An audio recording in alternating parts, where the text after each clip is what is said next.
शर्तिला एकादशी व्रत कथा। माघ मास के कृष्ण पक्ष की एकादशी को शर्तिला एकादशी कहा जाता है।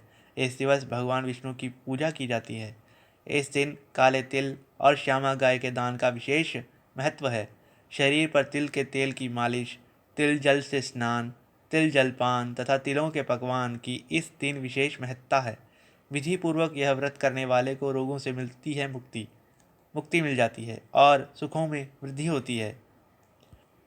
एक समय दालभ्य ऋषि ने महर्षि पुलस्त्य से पूछा, हे महाराज, मृत्युलोक में मनुष्य ब्रह्म हत्या आदि अनेक पाप करते हैं, पराय धन की चोरी भी करते हैं और दूसरों की उन्नति को देखकर ईर्ष्या भी करते हैं तथा अनेक प्रकार के व्यसनों में फंसे रहते हैं, फिर भी उन्हें नरक प्राप्त नहीं होता।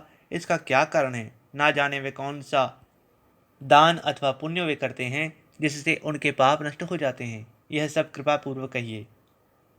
पुलस्त्य मुनि कहने लगे, हे राजन, आपने अत्यंत सुंदर प्रश्न किया है। इससे संसार के जीवों का कल्याण निश्चित तौर पर होगा। ब्रह्मा, विष्णु, रुद्र तथा इंद्र आदि भी इस गुप्त भेद को नहीं जानते, परंतु संसार के भले के लिए मैं आपको सुनाता हूँ। माघ मास के लगते ही स्नान आदि से शुद्ध हो इंद्रियों को वश में करके काम, क्रोध, लोभ, मोह, अहंकार, ईर्ष्या, अभिमान आदि त्याग कर भगवान का स्मरण करना चाहिए। पुष्य नक्षत्र में गोबर, कपास, तिल मिलाकर उसके कंडे यानी उपले बनाने चाहिए। उन उपलों से 108 बार हवन करना चाहिए। उस दिवस मूल नक्षत्र हो, साथ ही नित्य क्रिया से निवृत्त होकर देवादिदेव श्री भगवान विष्णु का पूजन और एकादशी का व्रत करना चाहिए। रात्रि को जागरण करना श्रेष्ठ है।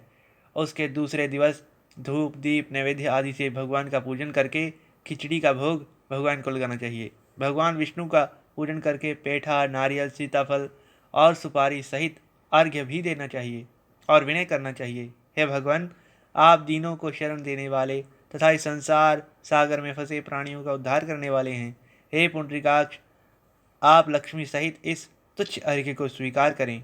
इसके पश्चात जल से भरा हुआ कुंभ यानी घड़ा ब्राह्मण को दान कर देना चाहिए।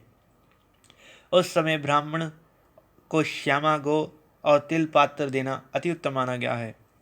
तिल स्नान और तिल भोजन दोनों ही श्रेष्ठ हैं। इस प्रकार जो मनुष्य जितने तिलों का दान करता है उतने ही 1000 वर्षों तक स्वर्ग में वह निवास करता है। तिल मिश्रित जल से स्नान, तिलों का उपटन, तिल मिश्रित सामग्री से हवन, तिल मिश्रित जल को पीना और भोजन में तिलों का प्रयोग तथा तिलों को दान कर देना, यह 6 कार्य शर्तिला कहलाते हैं। इनको करने से अनेक प्रकार के पाप नष्ट हो जाते हैं। इतनी कथा कहकर पुलस्त्य ऋषि कहने लगे कि एक समय नारद जी ने भगवान श्री विष्णु से यह प्रश्न पूछा था और भगवान ने शर्तिला एकादशी का जो महात्मा नारद जी से कहा था वह मैं आपसे कहता हूँ। भगवान विष्णु कहने लगे, हे नारद मुनि, मैं आँखों देखी एक सत्य घटना कहता हूँ, तुम ध्यानपूर्वक सुनो। प्राचीन काल में मृत्युलोक में एक ब्राह्मणी रहा करती थी। वह सदैव व्रत किया करती थी।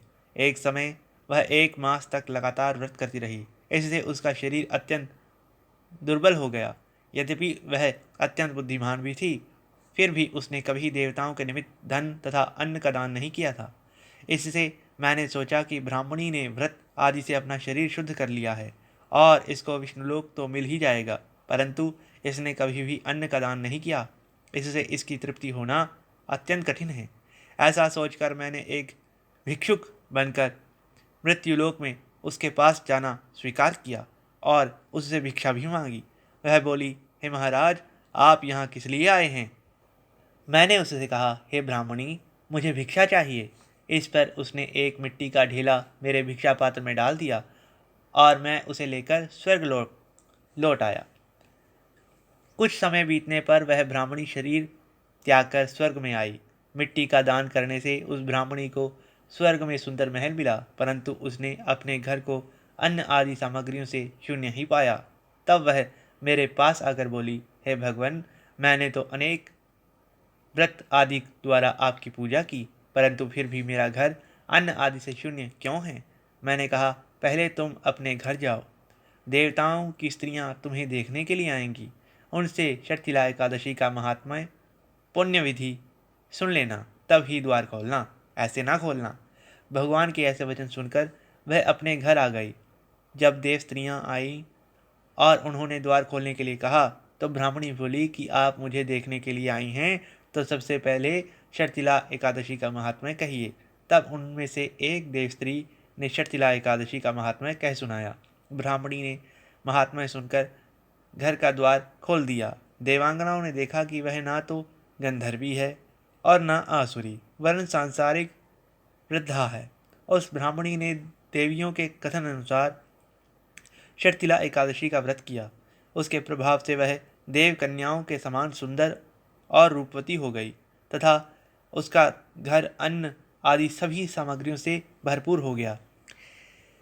इस संसार के जीवों को अर्थात मनुष्यों को भी यह एकादशी मूर्खता त्याग कर अवश्य ही करनी चाहिए। भगवान विष्णु के निमित्त यह एकादशी व्रत करना चाहिए, तिलों का दान करना चाहिए, जिससे कि उनका जीवन भी सुखमय होगा और परलोक भी सुधर जाएगा। धन्यवाद। शर्तिला एकादशी व्रत कथा।